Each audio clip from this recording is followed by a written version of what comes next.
Before Sunrise, by Richard Linklater, Kim Krisen. The Ural rolls along. Inside, passengers sleep, read, and stare out the windows. A few walk up and down the aisles. Céline, a young woman in her mid-20s, is curled up in her seat reading Georges Bataille's Story of the Eye. Strikingly attractive, she plays it down by wearing no makeup, a loose-fitting vintage dress, and flat shoes. She continues reading while taking an occasional bite of a chocolate bar. Sitting 4 rows back and on the other side of the aisle, Jessie, also mid-20s, is engrossed in Klaus Kinski's memoir, All I Need Is Love. Casually good-looking, but a little scruffy, he dresses in the jeans and t-shirt mode.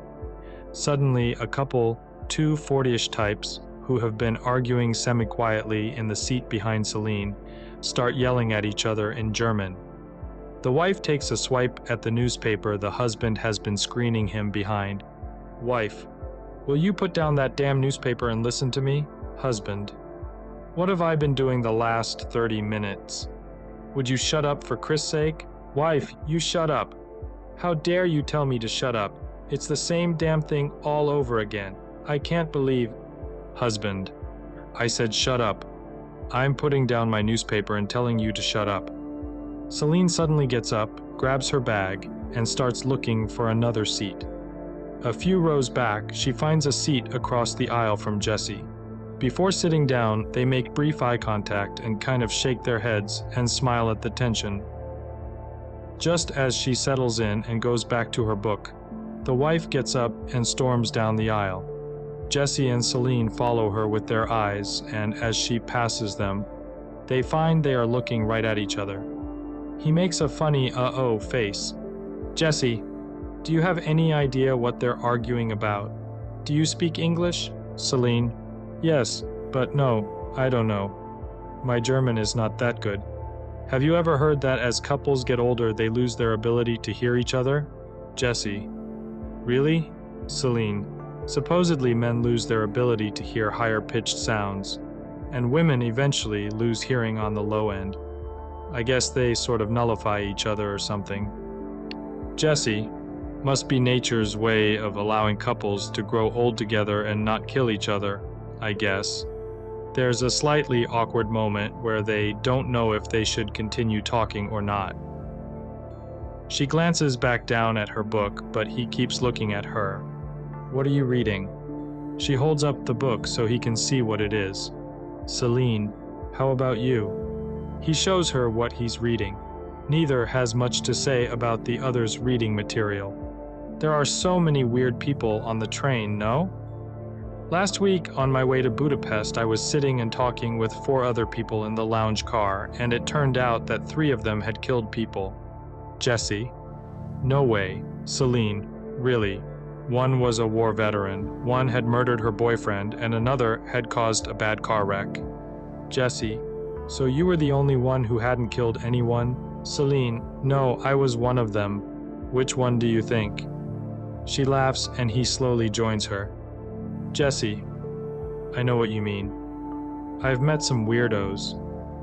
There was this British guy sitting across from me the other day who kept throwing his body against the back of his chair, yelling about how we should all join together and stop the train.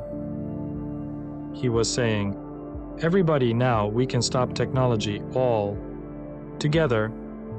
Céline: "So what happened?" He demonstrates by throwing his body against his seat. Jessie: "And you know, me and a few others tried for a while, but we couldn't stop technology." The wife who stormed away earlier suddenly comes back and the argument resumes right in front of them. "I was thinking about going to the lounge car sometime soon. You want to go?" Céline: "We better." They get up and walk to the door of their car. He pushes the door open button, and as the door opens, he extends his hand toward her. Jessie: "Oh, I'm Jessie. It's James, actually, but my whole life everyone's called me Jessie." Céline: "So it's Jessie James?" Jessie: "No, just Jessie." Céline. They proceed through the door and Céline pushes the door open. Button to enter the next car. There is some confusion as to who is opening the door for whom before Celine proceeds, and Jessie follows her toward the lounge car. They sit at a table, eating chips and taking an occasional swig from a drink.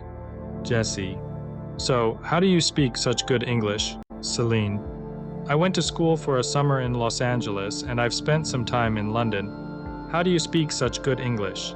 Jessie: I'm American. Celine: I know, it's a joke. I knew you were American, and of course you don't speak any other language.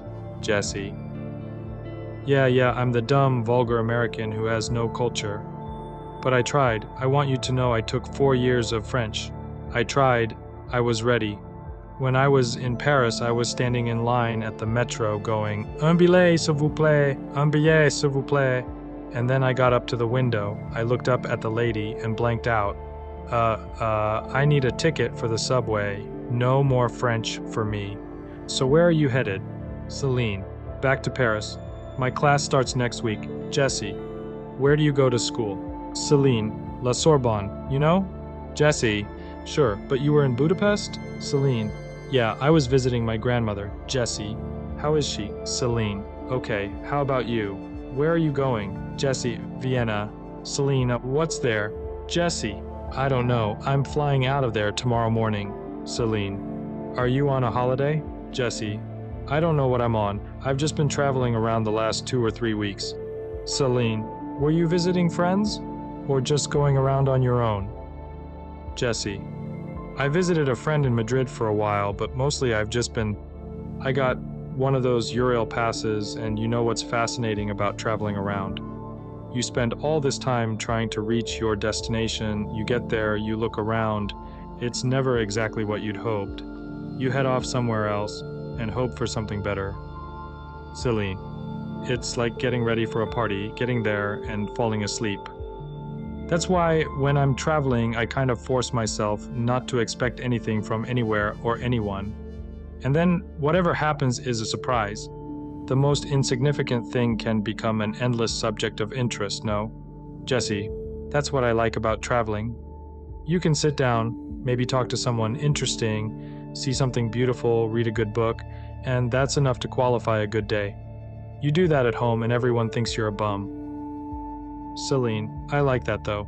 But it's like my favorite American writers. They describe everything you wouldn't want to live through, and yet you cannot stop reading of this exciting, boring life. Jessie: So what do you study? Celine: Literature, but I haven't decided yet what I really want to do. Jessie: Do you want to write? Celine: Yeah, but I kind of had this obsession a few years ago about creating a new form of expression. It was of course an abstract and lost quest, but I was feeling all art forms seemed used up. I was especially rejecting words. They seemed so rusted and dirty, and they've been used for such evil ends. Sometimes, language is so limited. It's like, if you think about it, she holds her hands out fairly wide and round. This is an individual's mental experience and perception, and she holds her hands together and forms a small circle. This is how much can be expressed through language. We just don't have words for so many of the impressions we have. She parts her hands and gestures to the large outer circle. So most of our life we will never be able to express to anyone. They sit there for an extended moment, neither sure what to say next.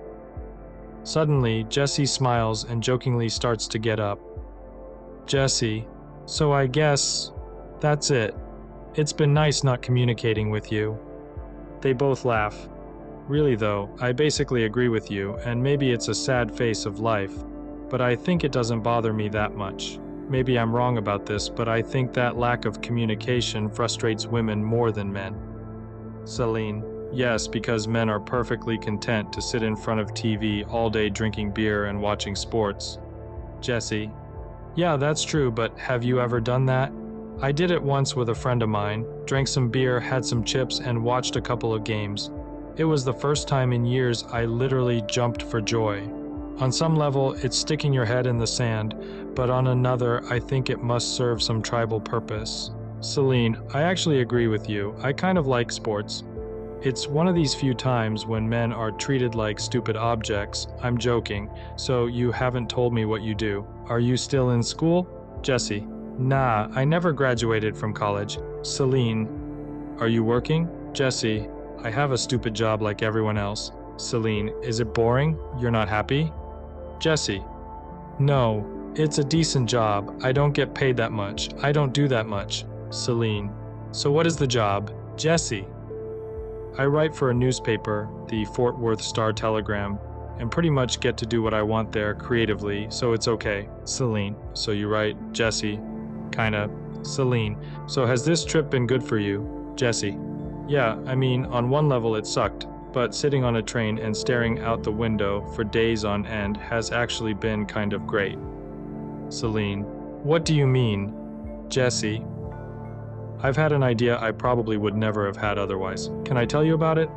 Celine. Yes, Jesse. Some friends of mine are these cable access producers. You know, anyone can produce a program and they have to show it. I got really jazzed about it. I imagined a show I want to produce that would last an entire year, 24 hours a day. I want to get 365 different video producers around the world to each make their own 24-hour-long document of real time, capturing life around them just as it is lived. So it'd be people waking up, taking a long shower, getting a cup of coffee and reading the paper for 20 minutes, a long drive to work. Celine. You mean all those boring, mundane things everyone has to do every day of their life? Jesse. I was gonna say the poetry of day-to-day life. I mean, why is your dog so great just for sleeping in the sun? And a guy getting money out of a bank machine is a moron? Celine. So you can put on the TV at any time of the day and see what other people are doing at the same time. Jesse. Right, it's like parallel lives. Celine. That's great. I once lived in a big apartment I was sharing with friends, and we could see 10 other apartments from the window. I would cut down the light, sit at the window, and watch them sitting on a couch doing nothing. It was fascinating. Jesse. That's the trick. Life is not really about drama, that we all do the same shit, and going to some market in Arabia is the same as going to Kmart in Miami. People believe they are missing out, that everyone else has this great and exciting life, and they don't. I mean, we all have to get dressed, feed the kids, get our driver's license renewed, look up what time the afternoon matinee starts, lose ourselves in entertainment, lose ourselves in sex, routine, getting a little too drunk, buying a present for someone you don't like very much. You feel guilty about not liking them, so you spend a little too much money. Celine. So it's like a National Geographic program on people. Jesse. Exactly. Celine. I can see it. 24 boring hours and a 3-minute sex scene where he falls asleep right after. Jesse. Exactly. And that would be an exciting episode. Maybe you and your friends can do one of those episodes from Paris. The key to making this work would be in the distribution, getting the tapes from town to town on time, but it would play continuously 24 hours for a year on stations around the world. The waiter finally arrives and gives them the menus.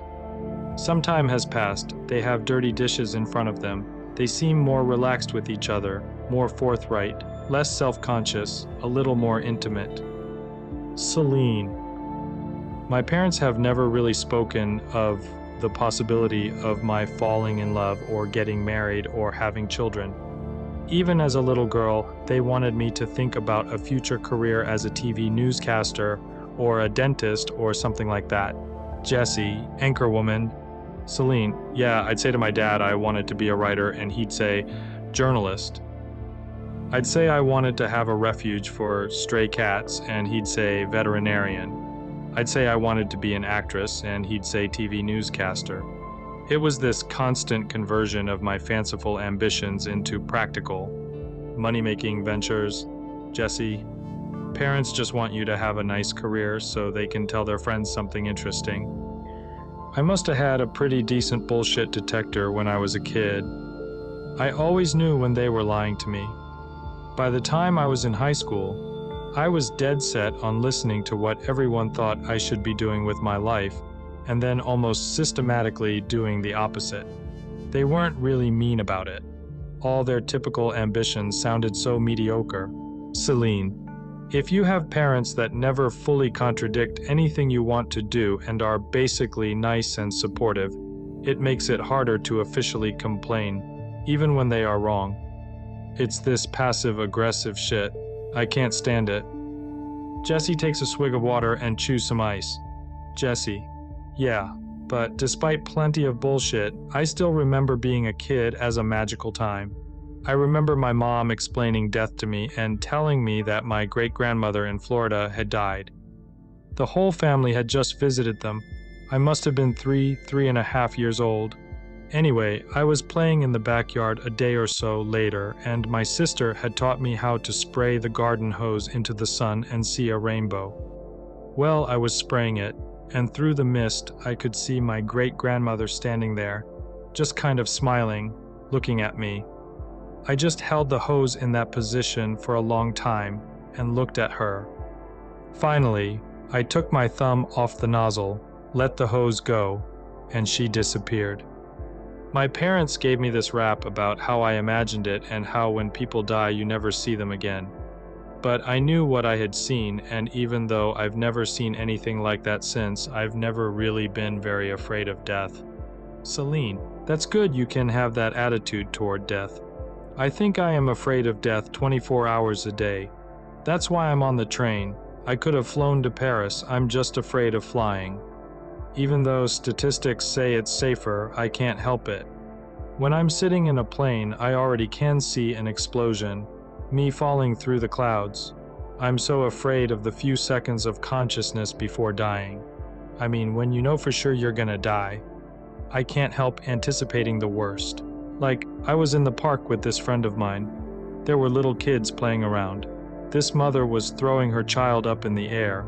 My friend was smiling and thought it was so wonderful, and all I could think of was her dropping it.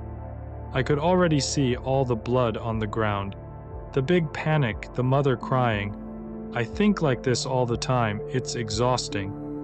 We see out the window that the train is pulling into Vienna. This is Vienna. You get off here, no? Jesse. Drag. I wish I would have met you earlier. I really liked talking to you. Celine. It was really nice talking to you too. Jesse, I've hardly talked to anyone in weeks. The train comes to a final stop. The doors open and soon everyone is unboarding and boarding. With a slight smile, Jesse looks intensely at Celine. Jesse, I have an admittedly insane thought. If I don't ask you this, it'll be one of those things that will haunt me forever. Celine. What? He just looks at her a little nervously and can't say it. She is truly intrigued and a little excited at what he's struggling with. What? Jesse, I want to keep talking with you. I mean, I have no idea what your situation is, but I feel some kind of connection. Celine, yeah, me too. Jesse, so how about this? Okay, good. I want you to get off her in Vienna with me. We can check out the town.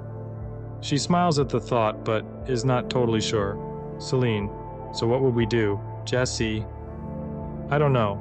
All I know is I'm getting on this Austria Airlines flight at 9:30 tomorrow morning, and I can't really afford a hotel, and we'll probably just wander around all night. If I turn out to be a psycho, you can bail out anytime and get back on the next train, right? She's still thinking but doesn't respond. Think of it like this. Jump ahead 10, 20 years. Your marriage just doesn't have that same energy anymore. You start to blame your husband. You think of all the guys you've met and all the ones you never pursued and how things might have been different if you just picked up with one of them. Well, I'm one of them. You can consider this traveling back in time to see what you are missing. See, this is really a big favor to both you and your future husband. It's a chance to see how you really haven't missed anything. That I'm just as boring and unmotivated as he is, hopefully more. She smiles a little, ponders the situation, and then just stands up. Celine. I'm not sure if I got all the story, but let me get my bag. He gets off the train with his bags and starts walking, not fully aware she's not right behind him. She has hesitated slightly and pauses at the top of the stairs. After glancing back briefly, she looks ahead and proceeds with confidence. Inside the busy train station lobby, they stop at a change machine and exchange currency. He finishes putting his stuff in a locker. She opens a locker and stuffs her bag in. Celine. You know what this makes me think of? Jesse. What? Celine.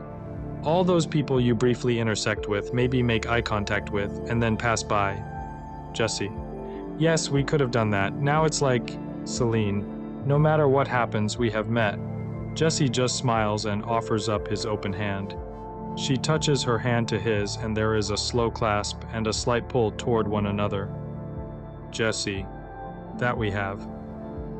Walking along in silence, they both are observing what is around them, and eventually look back at each other. Fully realizing they are now committed to one another in some strange way, there is an awkward silence. Celine. It's such a strange feeling. When we were talking on the train, it's like we were in public. There were people around us. Now that we're actually walking around Vienna, it's like we are all alone. Jesse. I know. It feels a little awkward. I'm not sure what we should be doing. He puts his hand on her shoulder and looks right at her. But this is okay though, right? Celine, yes, this is great. Let's go to some places. Look at your little book. He pulls out a little pamphlet map and starts looking through it. Jesse. Good, right. We're in Vienna and we're going to go places. Just then, two local passers-by, Tex and Carl, walk past them. Jesse stops them. Excuse me, sprechen Sie English? Carl. Yeah, of course. Tex, perhaps you speak German for a change. Jesse. What? Tex. It was a joke. Tex looks over at Carl, both in on it. Jesse. We just got into Vienna and we're looking for something fun to do. Celine.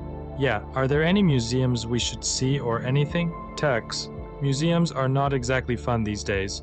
Carl looks at his watch. Carl. And they are all closing right now, anyway. How long are you going to be here? Jesse. Just tonight. Tex. Why did you come to Vienna? What could you be expecting? Celine. We're on our honeymoon. Jesse. Yeah, she's pregnant, so we decided to go ahead and get married. Tex. I don't believe you. You are not very good at lying. Celine and Jesse laugh while Tex and Carl talk amongst themselves in German. Do you have the flyers? Carl. Yeah, I'll give them one. Carl digs in his pocket and hands a flyer to them. Tex. This is a play we're both in. We'd like you to come to. Celine. So you are actors? Tex. Not professional actors, but part-time for fun. Carl. It's a play about a cow and an Indian searching for it. It also has politicians, Mexicans, Russians. Jesse. You have a real cow on stage? Tex. Not a real cow. It's an actor in a cow costume. Carl. And he's the cow. Tex. Yes, I'm the cow, but it's a weird cow. Carl. The cow has a disease. Tex. She's acting a bit strange. Acting like a dog. If someone throws a stick, she fetches it. She also smokes. With her hoofs. He demonstrates how one would smoke with a hoof instead of a hand. Carl points to the bottom of the flyer. Carl. The address is on the flyer. It's in the 2nd district. Tex. Near the Prater. Carl. Yes, the place with the big Ferris wheel. Tex. The big wheel everybody knows. Carl. Perhaps you can go to the Prater before the play. Jesse. So what's the name of this play? Carl. It translates as both. Bring me the horns of Wilmington's cow. Jesse. Sounds great. Celine. Cool. Tex puts his index finger up by his head as everyone begins to walk away. Tex. I am the cow. And you will be there? Jesse. We'll try to make it. They sit on a bench near a statue, looking up at the historic buildings and surroundings.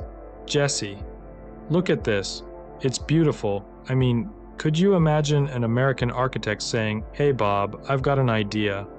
Why don't we put a giant angel on top of this building just for people to have something beautiful to look at?" It might start out like that, but before too long it'd be, "Sorry, Hank," boss said nix on the giant angel. He's thinking more along the lines of a flagpole. Celine.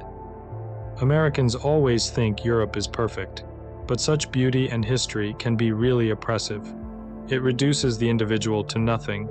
It just reminds you all the time you are just a little speck in a long history, where in America you feel like you could be making history. That's why I liked Los Angeles, because it is so... Jesse. Ugly? Celine. No, I was going to say neutral. It's like looking at a blank canvas. I think people go to places like Venice on their honeymoon to make sure they are not going to fight for the first 2 weeks of their marriage because they'll be too busy looking around at all the beautiful things. That's what people call a romantic place. Somewhere where the prettiness will contain your primary violent instinct. A real good honeymoon spot would be like somewhere in New Jersey. They come down the escalator and board a tram. They are sitting in the tram and observing everything going by. Jesse. Okay, Q&A time. We've known each other for a little while now. We're stuck with each other. We can ask each other a few, direct questions. Celine. So we ask each other questions? Jesse. And you have to answer 100% honestly. Celine. Of course. Celine picks up on the game he is talking about. Jesse. First question. Describe your first sexual feelings towards someone. Celine. Well, let me think. Jean-Marc Fleury. Jesse. Jean-Marc Fleury. Celine. We were at this summer camp together and he was a swimmer. He had that bleached out chlorine hair and green eyes, and to improve his times he'd shave the hair off his legs and arms. So he was like this gorgeous dolphin. My friend Emma had a big crush on him, and one day I was cutting across the field on my way back to my room. He came walking up beside me. I told him he should ask Emma out because she had a big crush on him, and he said, "That's too bad, because I have a big crush on you." And it really scared the hell out of me because I thought he was so fine. He officially asked me out on a date, but I pretended that I didn't like him because I was afraid of what I might do. But I went to a swim competition and watched him swimming around. He was so sexy. At the end of the summer, we sort of wrote these little declarations of love to each other and said we would keep writing and for sure meet again soon. Jesse. Did you? Celine. Of course not. Jesse. I think then this is the appropriate time to tell you I happen to be an excellent swimmer. Celine. Okay, I'll make a note, but it's my turn to ask a question. Have you ever been in love? He thinks for a bit and then starts in. Jesse. Yes. Okay, next question. What do you think is you? Celine. Wait a minute. We can give on-word answers? Jesse. Why not? Celine. After I went into such detail about my first sexual feelings? Jesse. But there's a big difference between those two things. I could tell you all about my first sexual feelings. No big deal. What if I asked you about love? Celine. I would have lied, but at least I would have made a great story. Jesse. See, the whole concept of love is much more complex. Love's like God or something. It's everywhere. I see it, I feel it, but I don't know if another person is going to hand it to me. Celine. Unfortunately, I know what you mean. Jesse. For what it's worth, my first sexual feelings were experienced through an obsessive relationship with Miss July 1978. You know Playboy? Celine. Yes, Jesse. Okay, name something that really pisses you off. Celine. Oh gosh, everything pisses me off. Jesse. Like what? Celine. I hate being told by strange men to smile, just to make them feel better about their stupid lives. I hate that 300 kilometers away a war is going on. People are dying, and nobody knows what to do about it. I hate how the media tries to control our minds. It's a new form of very subtle fascism. And I hate in a foreign country each time I wear black or lose my temper or express an opinion about anything, everyone always goes, "Oh, it's so French. It's so cute." Oh, I hate that. They both laugh a bit at her becoming riled up so quickly.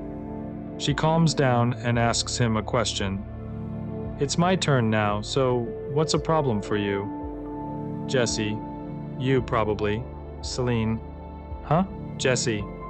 No, really, I had a thought about a week ago. That's kind of a problem. Celine. What is it? Jesse. Do you believe in reincarnation? Celine. On some level, it's interesting.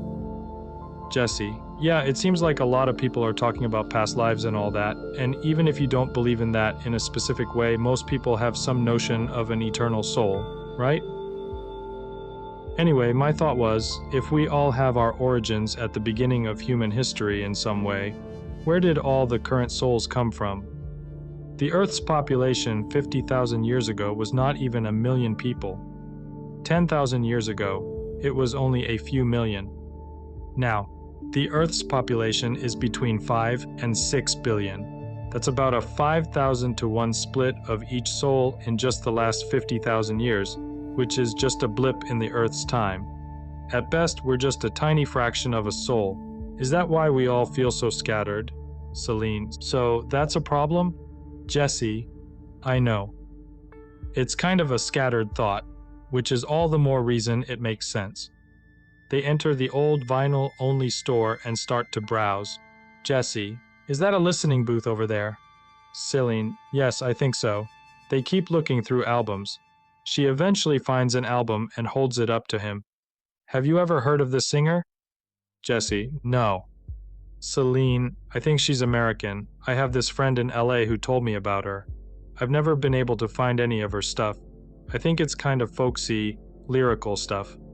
Jesse points across the store. Jesse. Let's see if that listening booth works. Celine, let's try it. They walk over to the booth and enter. She takes the album out and puts it on the turntable. As the music starts, they both kind of lean against opposite walls in the small glass booth and concentrate on the song. There's a wind that blows in from the north, and it says that loving takes its course. Come here, come here. No, I'm not impossible to touch. I have never wanted you so much. Come here, come here. They glance subtly up at each other, but usually not when the other is looking. The song makes both of them a little nervous, as it brings out a shyness about the uncertainty of their relationship at that point. They ride on a subway as it breaks out of a tunnel into sunlight. They walk down the steps toward the small cemetery. A rabbit runs past them. Celine. I visited this as a young teenager. It left a bigger impression on me at that time than any of the museums we went to. Jesse. It's small. Inside, they wander around looking at the mostly identical crosses. Celine. Yes, there was this little old man who talked to us. He was the groundskeeper. Almost everyone buried here washed up on the bank where the Danube curves away. Jesse. How old are these? Celine. Around the beginning of the century or so. It's called Cemetery of the No Name, because they often didn't really know who these people were. Maybe a first name. Jesse. Why were there so many bodies washing up on the banks of the Danube? Celine. I think some were from accidents on boats and things like that, but most of them were suicides that jumped in the river. I always liked the idea of all these unknown people, lost in the world. When I was young, I always thought that if none of your family or friends knew you were dead, then it's like not really being dead. People can invent the best or the worst for you. She stops by one grave. Oh, here she is. This is the one I remember the most. She was 13 when she died. That meant something to me because I was that age when I saw this. Now I'm 10 years older and she's still 13, I guess. Montage shot of them riding on the tram at dusk. They are in the huge old Ferris wheel in the Prater amusement park. They have a large box to themselves and walk around in it looking at the various views. Celine. When I'm up above everyone like this, I always think like the entire human race is this body, and we're all cells in the body. It's an amazing, exquisite mess. No, Jesse. Yeah, I want to change the subject for a second. This could be an important moment. I don't know if you noticed, but we're alone in this car. The sun is going down. Before the night is over, Is it safe to assume that we're going to kiss? Celine, maybe. Jesse, maybe. Celine, probably. Jesse, probably. Then I propose we jump in time to that moment when we would naturally do that, probably a couple of hours from now, after a certain amount of awkwardness and stuff, and bring that moment back to here and now, given these ideal surroundings. It'll be a great way to remember not only our first kiss, but this great sunset, the Ferris wheel, Vienna. Celine walks over to him and puts her arms around his neck. Celine, how come every time you want me to do something, you start talking about time travel? Jesse? Okay, I think we should kiss right now. They begin kissing and the Ferris wheel keeps moving. Walking along, they are in mid-conversation. Celine, but I don't think it matters what generation you're born into. Look at my parents. They were these angry young May 68 people, revolting against everything, the government, their conservative Catholic backgrounds.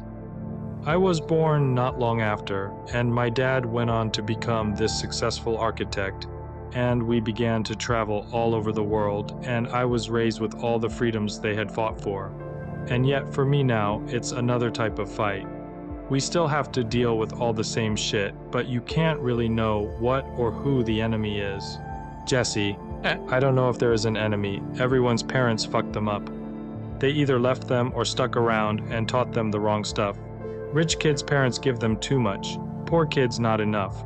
You either get too much attention or not enough. My parents are just these two people who didn't like each other very much who got married and had a kid. And they tried to be nice to me. Celine, did your parents divorce? Jesse, yeah, finally.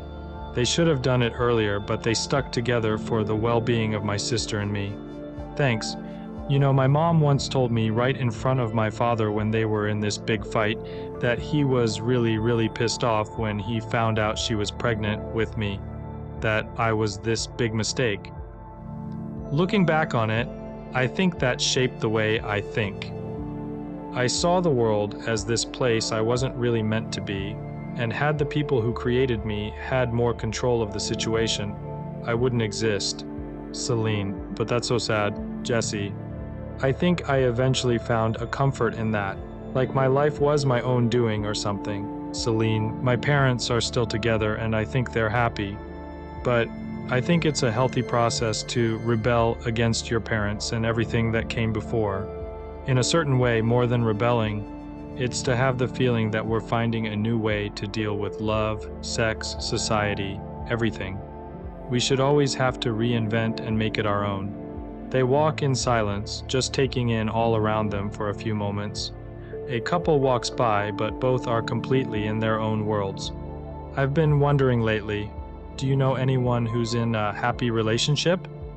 Jesse, yeah, I know happy couples, but it seems like they have to lie to each other, Celine. People can live their whole life as a lie. My grandmother was married to this man, and I always thought she had a very simple, uncomplicated love life. But she just confessed to me that she spent her life dreaming about another man she was always in love with. She just accepted her fate. I was so sad.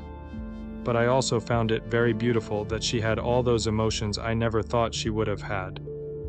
Jesse, I guarantee you that it was better that way. Had she got to know him, he would have disappointed her eventually. Celine, how do you know? You don't know who they are. Jesse, I know. It's just people have all these romantic projections. Celine, what do you mean, Mr. Romantic up in the Ferris wheel, kiss me now as the sun is going down? Jesse, all right. What about your grandmother? Finish your thought. Celine, it just amazed me that I've spent over 20 years of my life around her and I didn't know her. Jesse, you know her, but no one really knows anyone. That's the thing about relationships. People are always saying, I want to know you. I want to know who you are. But it is so hard for anyone to even know themselves. Who I am is always changing, so how can anyone else share in that? Celine, so that's it? It's been nice not knowing you. They look over and see several elderly couples riding the bumper cars. They are sitting at a table in a sparsely populated outdoor cafe. Jesse looks around briefly. and then suddenly leans over and kisses a slightly surprised Celine. Jessie, I just wanted to kiss you again. Celine sort of smiles and shrugs her shoulders when a rose peddler suddenly approaches them. She is an older, gypsy-looking woman and holds up her bunch of roses toward Jessie. Rose peddler, you buy a rose for the young lady? Jessie smiles and digs in his pocket. Jessie, sure, how many skillings? Rose peddler, 20.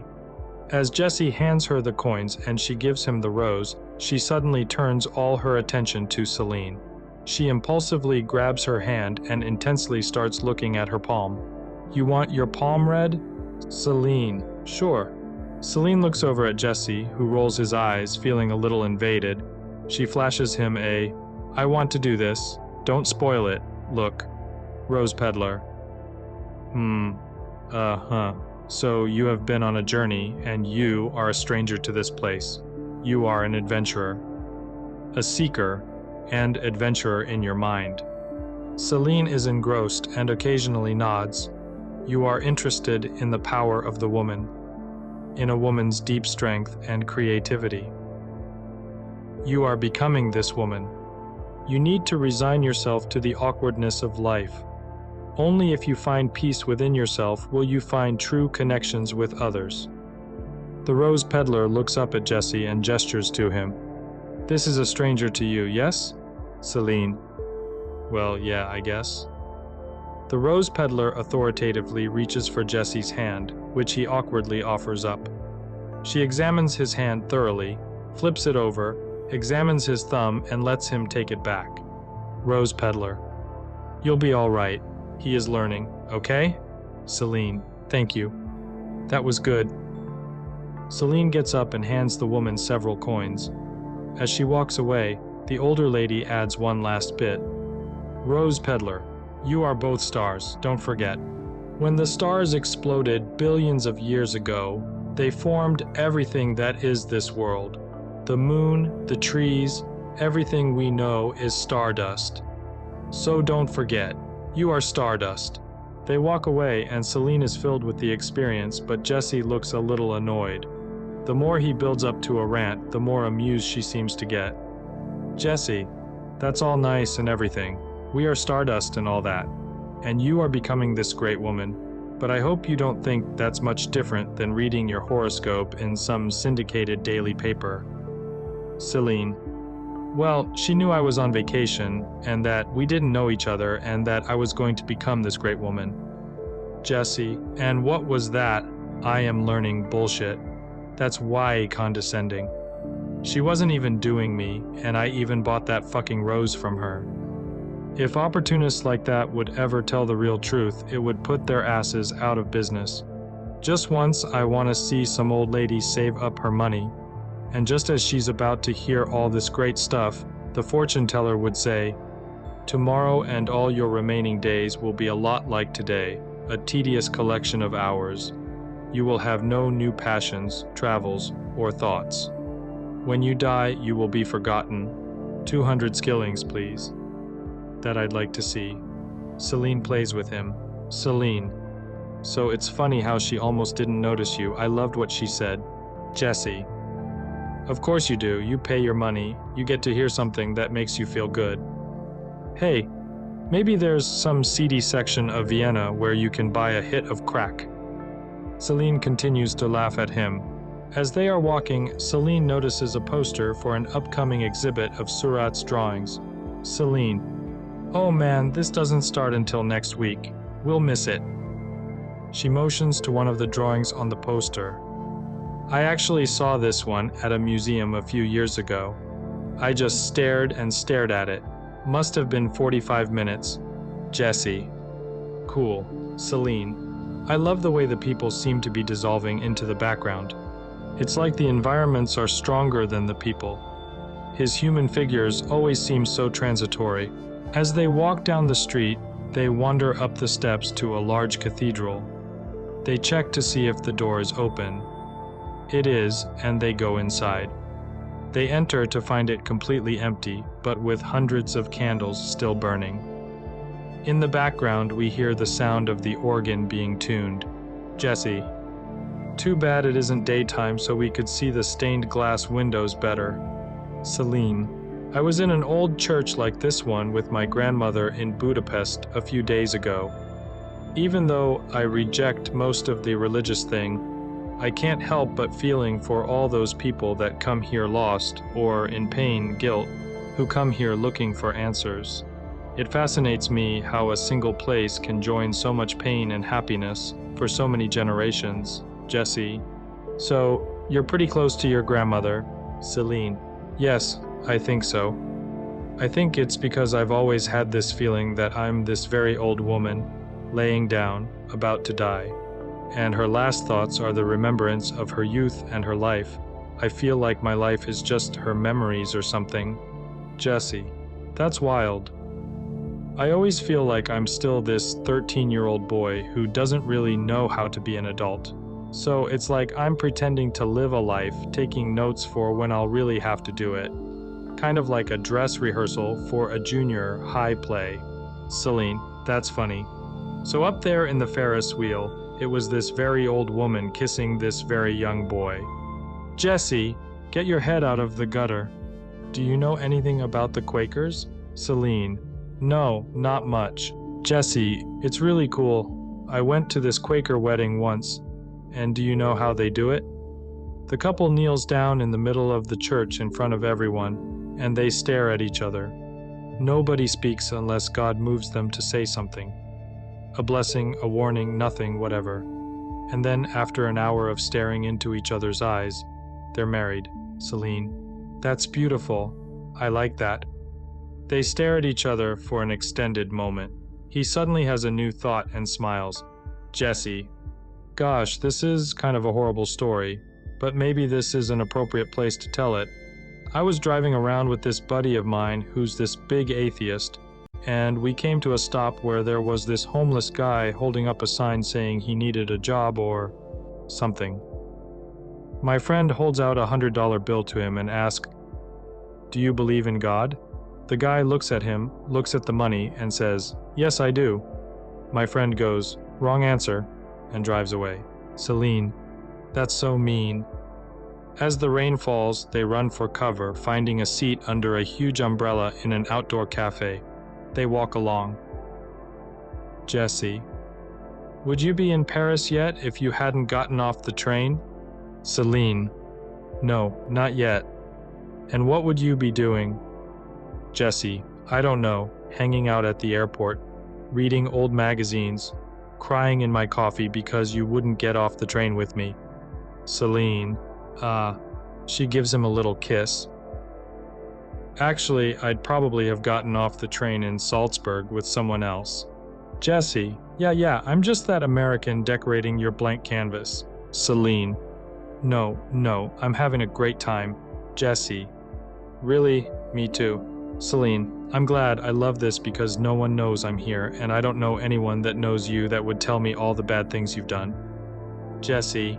I can tell you some. Celine. I'm sure. You hear so much shit about people. When I start dating a guy, I always feel like a general in the army. You know, plotting my strategy and maneuverings, knowing his weak points, what would hurt him, seduce him. But if we were around each other all the time, what would be the first thing about me that would drive you crazy? Jesse. I don't want to answer that. I dated this girl once who used to always ask me that. Finally, I told her that I thought that she didn't handle criticism very well. Then she flew into a rage and broke up with me, but I think she really just wanted the chance to say what she thought was wrong with me. So just tell me what it is about me that bugs you. Celine. No, there's nothing. Jesse, tell me. Come on, what? Celine. I can't think of anything. Jesse, I'm demanding you say something. Celine. Actually, if I think about it, I didn't like this kind of behavior back at the palm reader. You were like this little rooster prick. Jesse. Rooster prick? What the hell is that? Celine. Yes, you were like this little child whining because all the attention wasn't focused on him. Jesse. What are you talking about? This woman robs you blind. Celine. You were acting like a little boy walking by an ice cream shop, crying because his mother wouldn't buy him a milkshake or something. Jesse, wait a second. I didn't care what this flower-peddling charlatan had to say about anything. A man, the homeless poet, approaches them. Homeless poet, I'd like to ask you something, Celine. I speak okay, but he doesn't at all. Homeless poet, okay then. I'd like to make a deal with you guys. Instead of just asking for money, I'll ask you for a word. I will then write a poem in which that word will be used. I'll write it in English. If you like it, if you feel it adds something to your life in any way, then you can pay me whatever you feel like. Celine and Jesse, okay, it's a deal. Homeless poet, pick a word. Jesse, what word? Celine, milkshake. Jesse flashes her a look. Jesse, I was going to say rooster prick, but perfect, of course, milkshake. The poet walks off a ways and starts writing.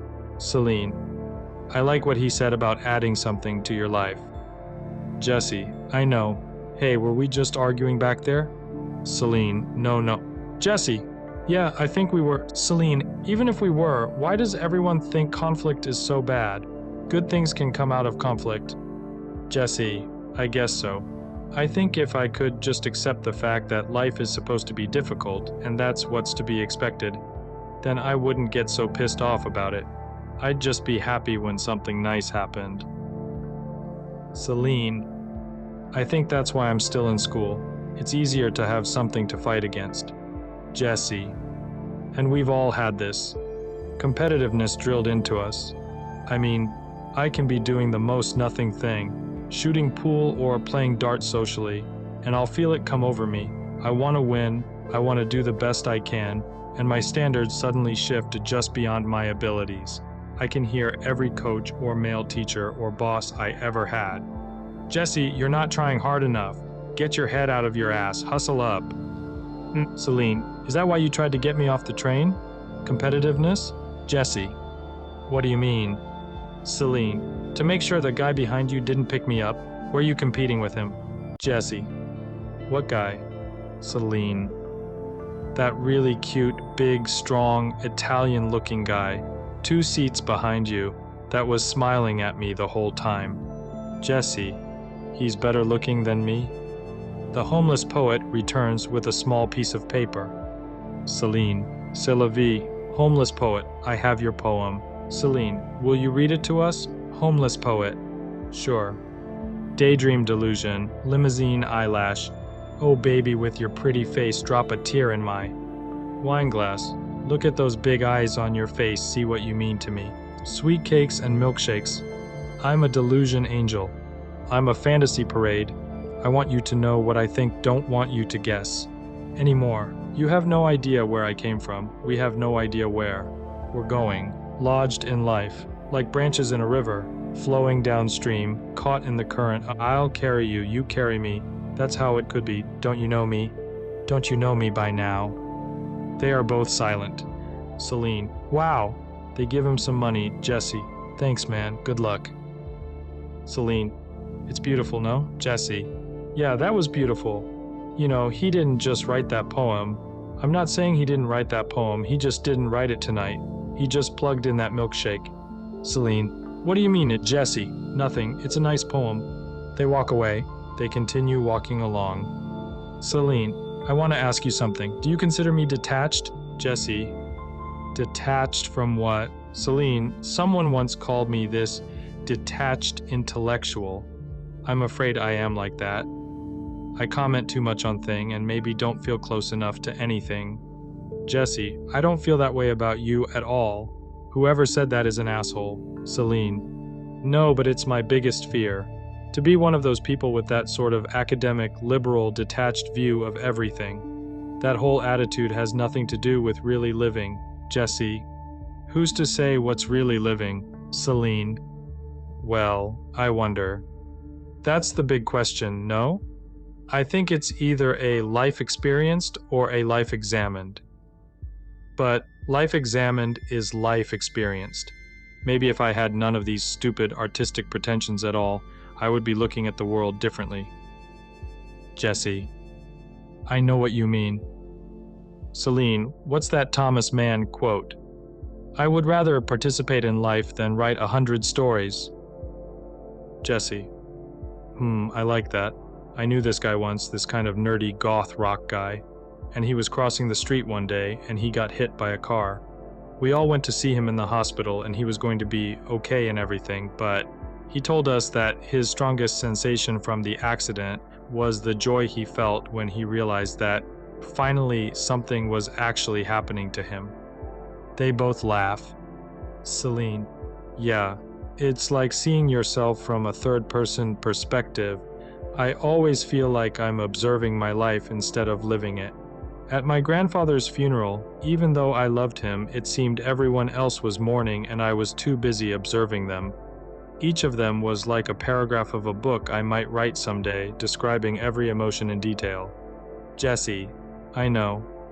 I remember when I was younger listening to my parents fight and feeling like I was in an after-school special on TV. Thinking I should act moody or depressed. I should steal some cigarettes and sunglasses, get caught, and then blame it on the fact that I come from a troubled home. Celine, yeah, I think I'm always so much more happy with books and movies and stuff. I think I get more excited about well done representations of life than life itself. They walk up to Viennese hot dog stand and order something to drink. They notice some of the interesting characters hanging around, including the man behind the corner. They enter an interesting old cafe. Celine goes to the bathroom while Jesse waits. Separated from her for the first time, he stands around a bit awkwardly, observing posters and the goings-on in the cafe. She eventually returns and they exit the cafe. They walk in front of a bar club from which there is music coming out. Jesse, you want to go in? Celine, yeah, is there a cover? Jesse, it's cheap, I'll pay. Celine, don't worry about it. I've got some cash. A singer with a guitar is on stage finishing up a weird but humorous song. He finishes and gets up to leave. Singer, hey, stick around. I think Liz is going to show her latest film and provide some verbal accompaniment. A projector is set up to show against the back wall of the stage. The filmmaker, Elizy, takes the microphone and sits on the stage facing the screen. She has a piece of paper in her hand and signals for the projectionist to start. The room darkens and the film begins. Behind the first black and white Super 8 images is the title scratched in white, in German, A Kind of Noise and a Kind of Silence. The film consists of images of fairly recent, 1985 to 1994, events, bands playing, catastrophes, televised images. Interspersed throughout is an eerie series of images of solitary individuals, some looking at the camera, some away. The film evokes a melancholy and almost romantic loneliness. She speaks in German, and we read subtitles. Eliz, our critique began, as all critiques begin, with doubt. Doubt became our life. Ours was a quest for a new story, our own, and we grasped toward this new history, driven by the Dada suspicion that ordinary language could not tell it. A beat. Our past appeared frozen in the distance, and our every gesture and accent bespoke the negation of an old world, and the reach for a new one, a beat, the discovery of a true. Communication was what it was about, or at least the quest for such a communication, the adventure of finding it and losing it. We continued looking, the unappeased and the unaccepting, beneath, outside, dispersed, communicating only by a passing glance, but still knowing that no matter how empty the world seemed, no matter how degraded and used up the world appeared to be, anything was still possible. Scratched on the film for a closing credit, to begin again from the beginning. They are taking turns playing pinball. Jesse, so we haven't even talked about this, but, are you dating anyone? You got a boyfriend waiting for you in Paris or anything like that? Celine, no, not right now. Jesse, you did? Celine, we broke up over 6 months ago. Jesse, I'm sorry. I mean, I'm not that sorry, but, tell me about it, Celine. No, it's boring, I can't, Jesse. Come on. Celine. I was really disappointed. I thought this one would last a while. He was very stupid, ugly, bad in bed, alcoholic. I was kind of giving him a favor. But he left me saying I loved him too much, and because I was blocking his artistic expression. I was traumatized and became totally obsessed with him. I went to see a shrink, and it came up that I had written these little stories about how I was going to kill him, all the intricate details about how I would do it and not get caught. Jesse. Kill him. She realizes Jesse is looking at her a bit strangely. Celine. Oh no. It's nothing I would ever do. I think it was just some writing. Jesse. I understand. Celine. Anyway, but this stupid shrink believed everything I was telling her. She said she had to call the police. She was totally convinced I was really going to do it, even though I told her it was just my way of dealing with it. She said, looking deep into my eyes, "The way you said it, I know you are going to do it." That was my first and last session. I totally got over him, but now I'm obsessed that he's going to die from an accident, maybe 1,000 kilometers away, and I will be accused. Jesse just smiles. They change positions and she begins playing. Why is it you become obsessed with the people you don't really care for? A beat. So, what about you? Are you with anyone? Jesse. Funny how we avoided this question for so long. Celine. I know, but now you have to tell me. Jesse. I don't know. Love is like this escape for people who haven't learned to be alone or to make something of themselves. People think love is this unselfish or totally giving thing, but if you think about it, there's probably nothing more selfish. Celine. So, who just broke up with you? Jesse. What? Celine. Sounds like you just got hurt. Jesse. Okay, big confession. Actually, I'll tell you something. I didn't just come to Europe to find myself and read Hemingway in Paris and shit like that. I worked all spring saving up money to fly to Madrid to spend the summer with my girlfriend, who's been on this SC9 art history program for the last year. But I got over here, and on our first night, reunited at long last, we went out to dinner with 5 of her friends. Gonzalo, Pedro, Maria, Antonio, Susie from home. She pretty much avoided being alone with me the first couple of days I was there, but I stuck around a while just to let it sink in that she wished I hadn't come. So I got the cheapest charter flight out of Europe, this one leaving out of Vienna tomorrow. But I had a couple of weeks to kill, so I bought a Eurail pass. You know what the worst thing about someone breaking up with you is? Remembering how little you really thought about the people you broke up with and realizing that's how little they're thinking about you. You like to think you are both in so much pain, but really, they're just relieved you're gone.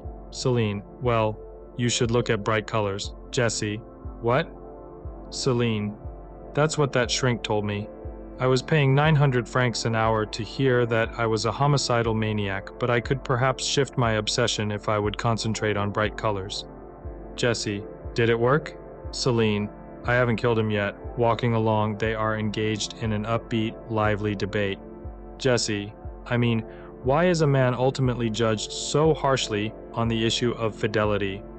You can be the best father and husband, you can be supportive and a great friend to your wife, but if you fuck around, we had it all wrong. You're really a loser.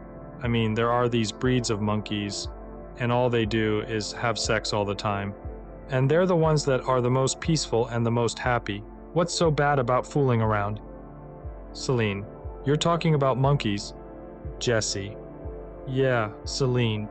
Sounds like a perfect male argument for justifying them fooling around. Jesse. But the women monkeys are fooling around too. Celine.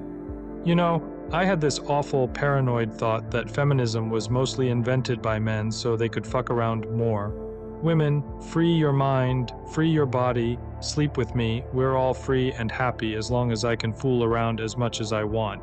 Jesse. But think about it, if you had an island with 99 women and 1 man within a year, you'd have the possibility of 99 babies. If you had an island with 99 men and 1 woman, after a year you'd have the possibility of 1 baby. Celine. Yes, and there'd probably be only about 43 men left because they would have killed each other. And on the other island, there would be 99 women, 99 babies, and no man, because all the women would have gotten together and eaten him alive. Jesse. There's something to that, isn't there?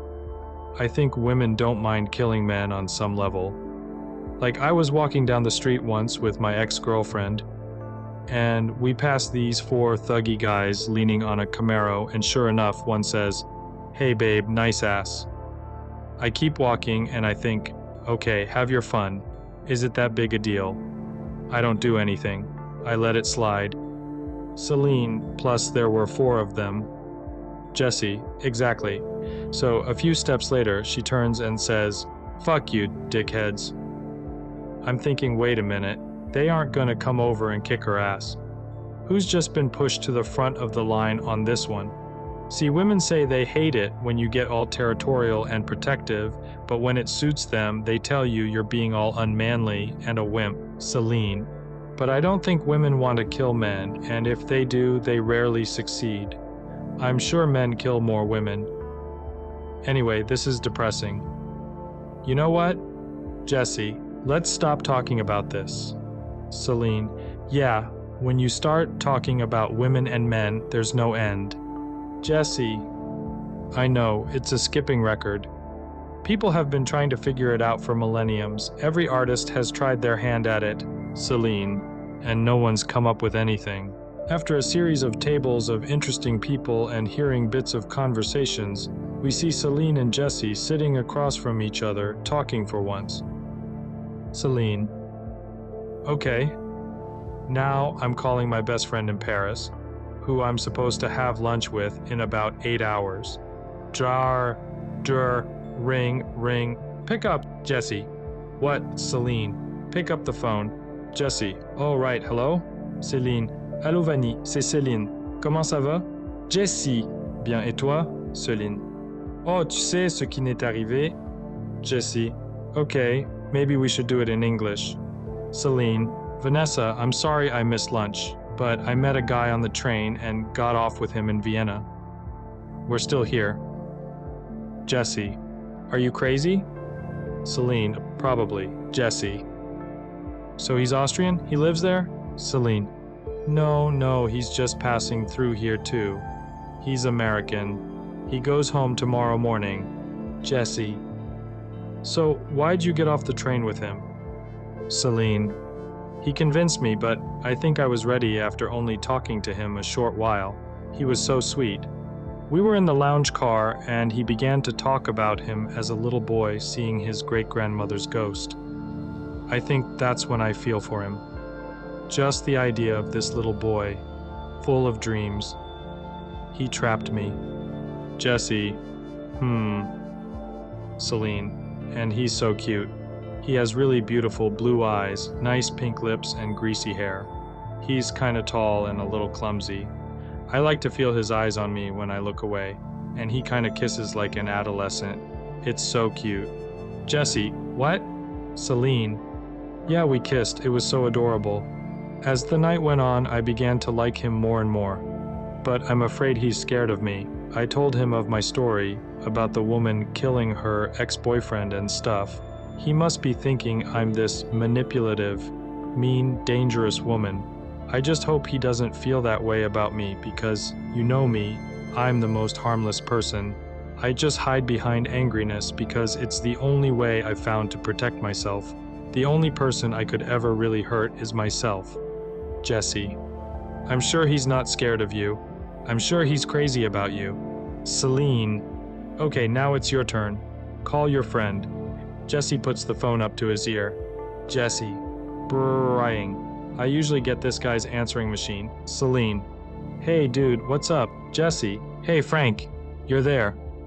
Celine, so you're back? How was Madrid? Jesse, well, it all pretty much sucked. I'm coming back a little early.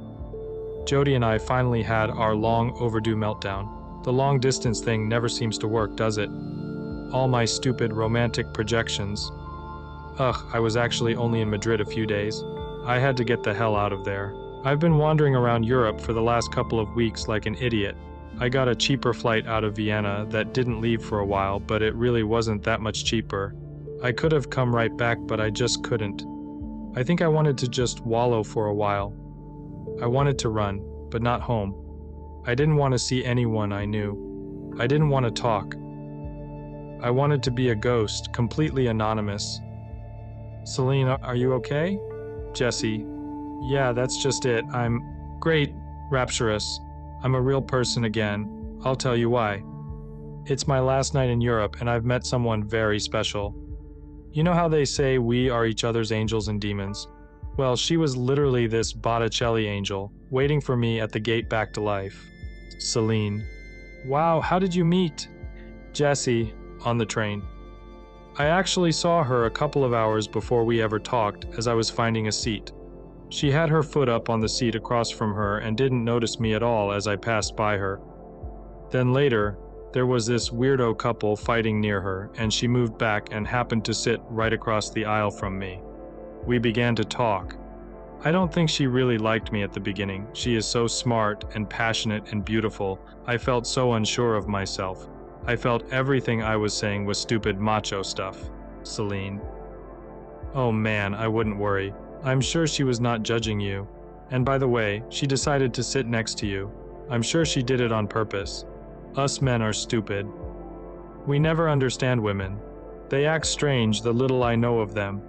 Celine and Jesse sit on the steps of a statue and observe the fairly constant activity around them. A serious-looking guy walks by carrying a bag. Jesse, see that guy? We'll never see him again. That was the one moment our lives intersect.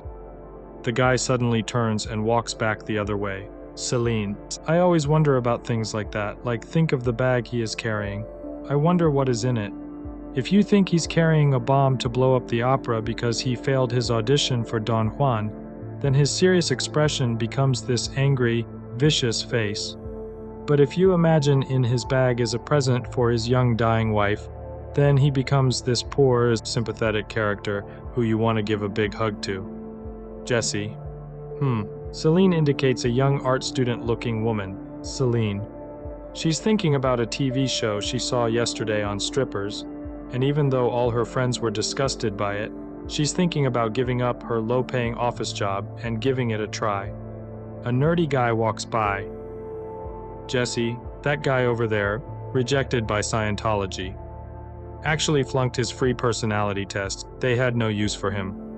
They sit on the ledge overlooking the lit-up opera house. Jesse. I feel like this is some dream world we're walking through. Celine. It's so weird.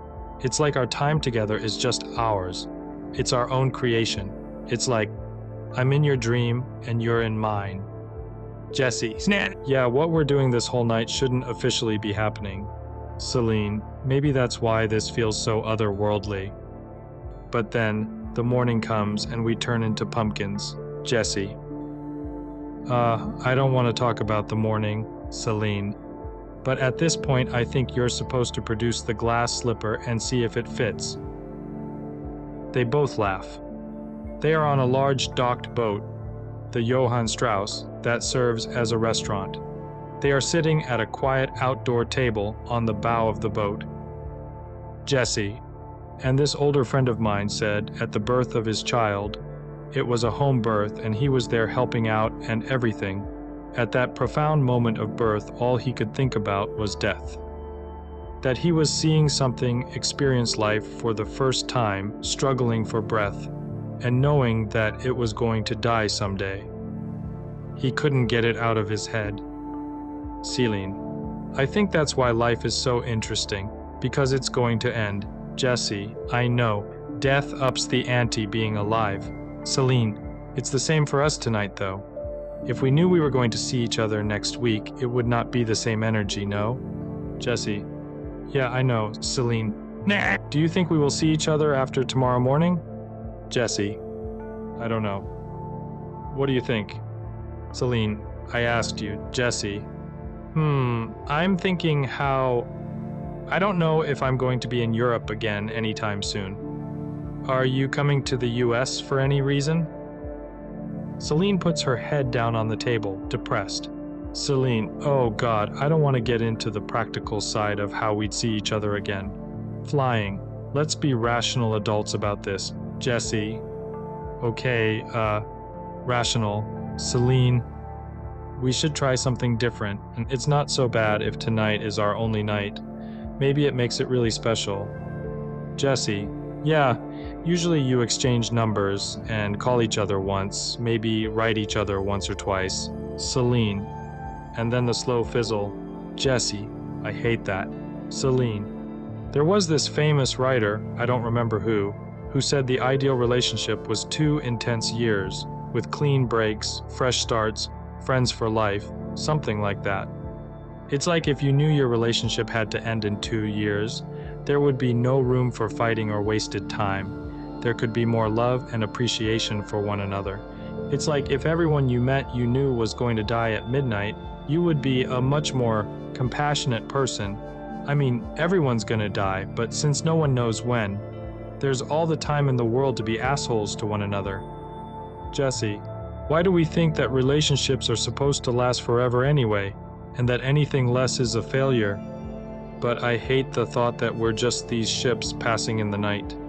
I think the only time I get depressed is when I feel that life is just this series of momentary connections.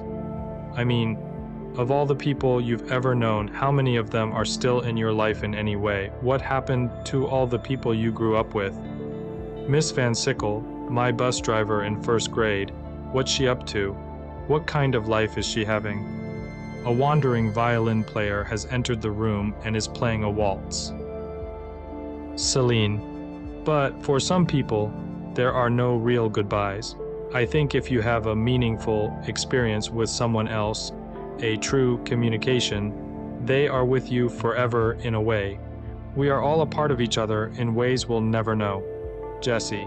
So it's a deal? We'll die in the morning? Celine. I think it's the only way. I don't want to cheapen what's special about our time together. If we push for something more, it's like we're trying to commodify ourselves or something. Jesse. Okay, no delusions, no projections. Let's just make the rest of tonight great. Celine. And it'll be ours forever. Jesse, we should do some kind of special handshake or something. Celine, okay. They do a sort of handshake and then watch the violin player. Celine and Jesse walk down a fairly busy street near some nightclubs. They come across a crowd gathered around a woman dancing, and the rhythmic sound of finger cymbals can be heard. Sitting on the ground is a man playing a doumbek who beats out a mesmerizing rhythm. Celine grabs Jesse's arm with a look of excitement and rushes toward the crowd, finding a good vantage point to watch the Middle Eastern dancer. The dancer performs in an exciting and unusual way and elicits a positive reaction from the crowd. At the end of the performance, Celine places a couple of bills in the tambourine that sits on the sidewalk near the dancer's shoes.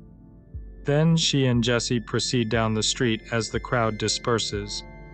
Celine is obviously moved by the dance. Celine. I saw a documentary on that stuff. It's a birth dance. Jesse. A birth dance? How does that work? Celine.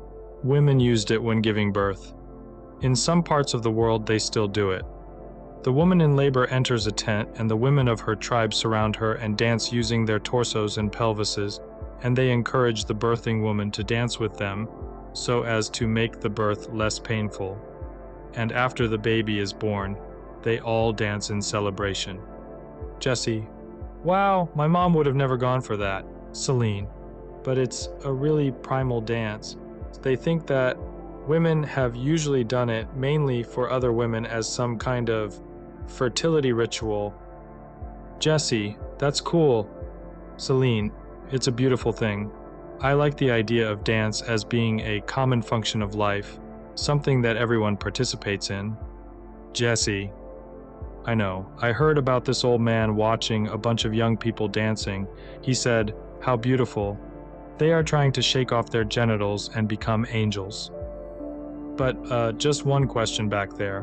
When the women are being all spiritual and dancing for the gods and themselves and stuff, where are the men? Out food gathering?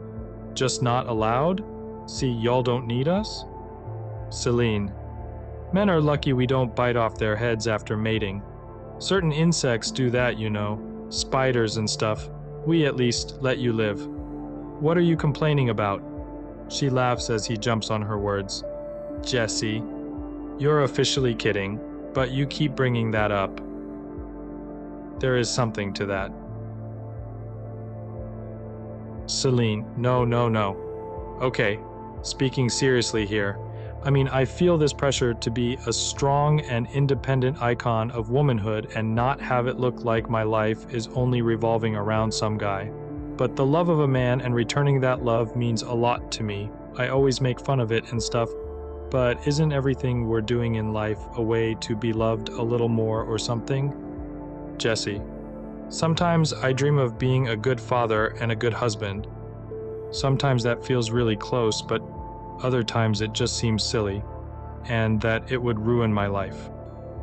It's not that I have a fear of commitment or I'm incapable of loving or caring about someone else because I can. It's just that if I'm totally honest with myself, I'd rather die knowing that I was really good at something, that I was special or had excelled in some way, than to have only been in a really nice, caring relationship. Celine. You know, I had worked for this older man, and once he told me that he had spent all his life thinking about his career and his work and how he was 52, and it suddenly struck him that he had never really given anything of himself, that his life was for no one and nothing. He was almost crying saying this. I really believe that if there's any kind of God, he wouldn't be in any one of us. Not you, not me, but just this space in between. If there's some magic in this world, it must be in the attempt of understanding someone else, sharing something, even if it's almost impossible to succeed. But who cares? The answer must be in the attempt. They enter a small, almost desolate disco where On Couple is dancing and a few others are sitting around.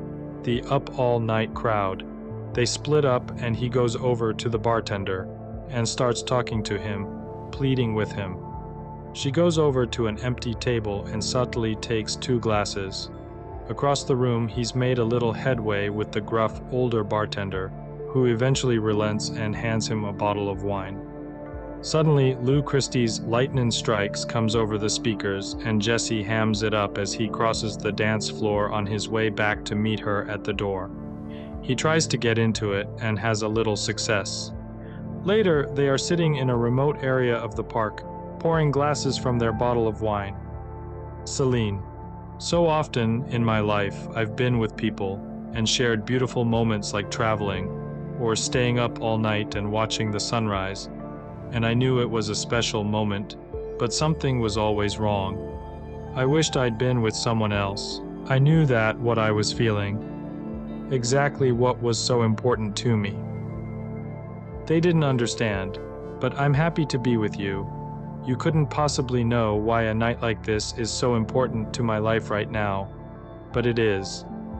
I think this is a great morning.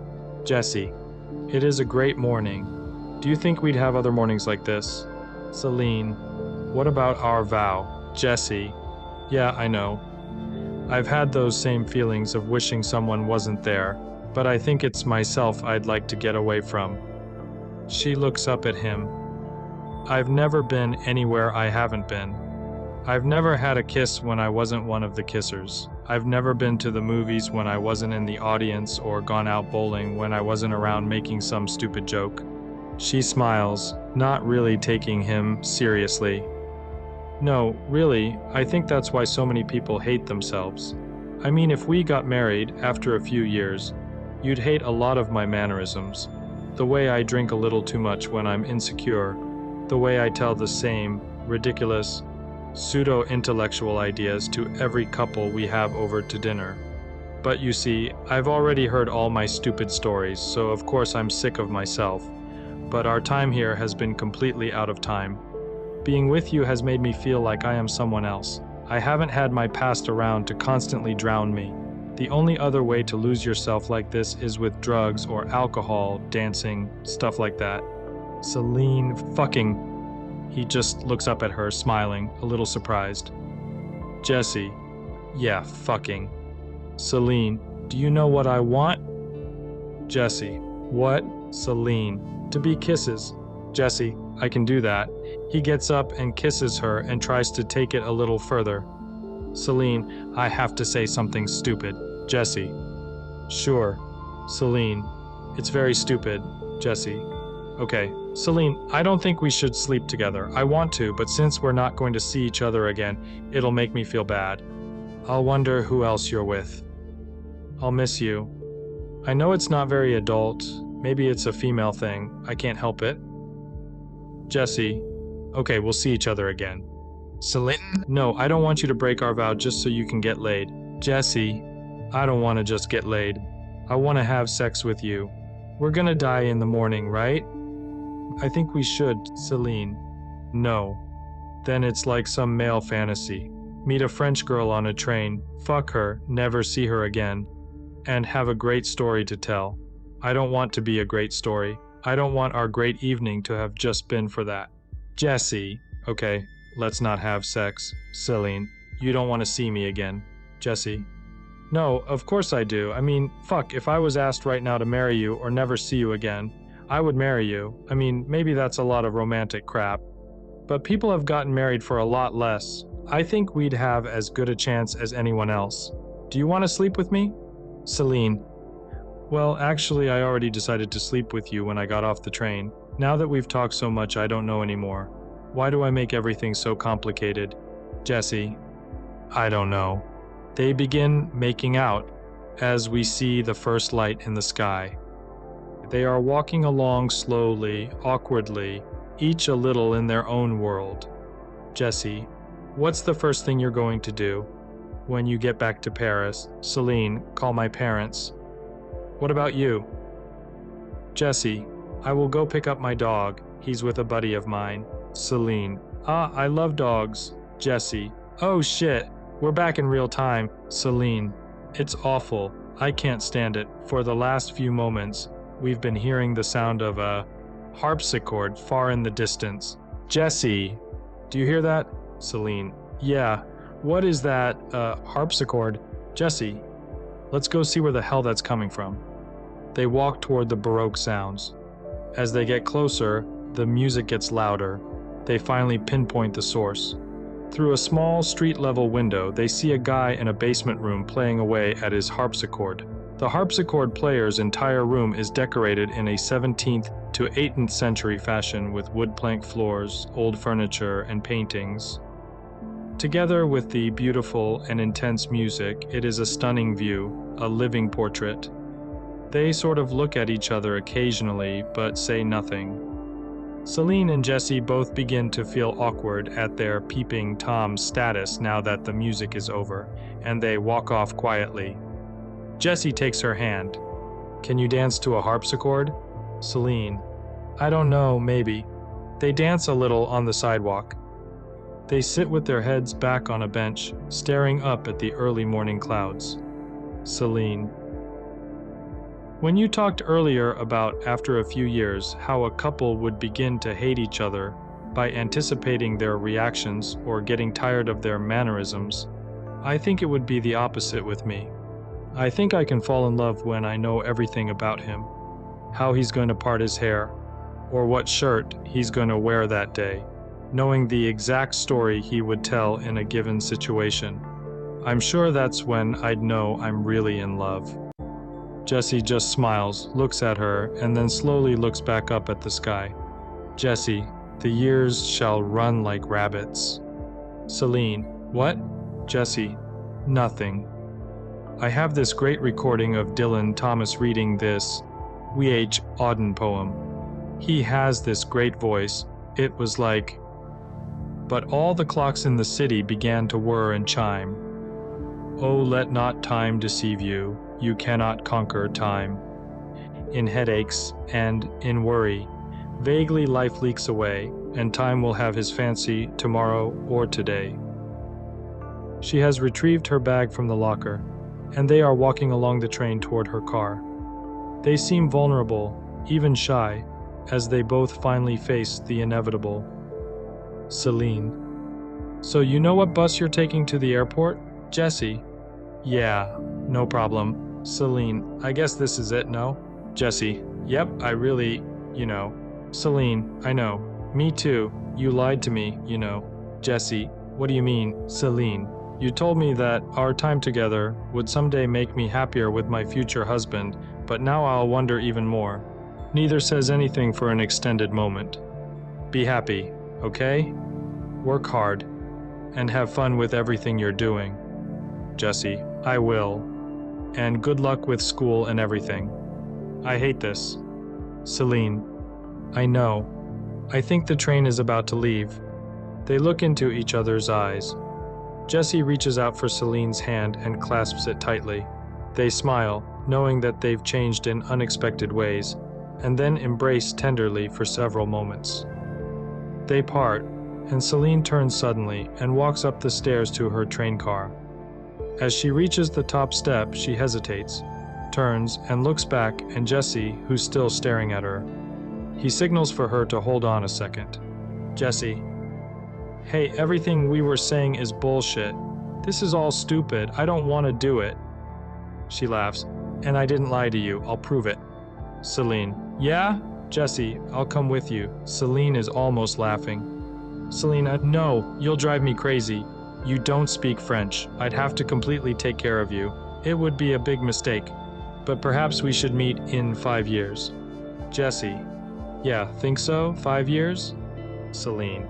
No, 5 years is too long and it would be more like a sociology experiment. How about 1 year? Jesse. Yes, 1 year. 1 year. How about 6 months? Celine. But it will be freezing. Jesse. Okay, we can meet here and then go somewhere else. Celine. Okay, but is that 6 months from now or last night? Jesse. Last night. Okay, 6 months from last night. December 16th, 6 o'clock in the evening, track 11. It's a train ride for you, but I got to fly over. But hey, I'll be here. Celine. Good. And we're not going to write or call or anything, right? Jesse. Right, but 6 months. They laugh at themselves and give a quick kiss before parting. Celine. Goodbye. Jesse. Bye. They part and Celine disappears into the train. Celine finds her way to a seat. Jesse gets his stuff out of his locker and begins walking. As her train slowly pulls out of the station, we hear the harpsichord and see a series of shots of many of the locations Celine and Jesse inhabited the night before. In the early morning light, these places are now somehow different. Even though there is little human presence at this time of the morning, the transformation has begun.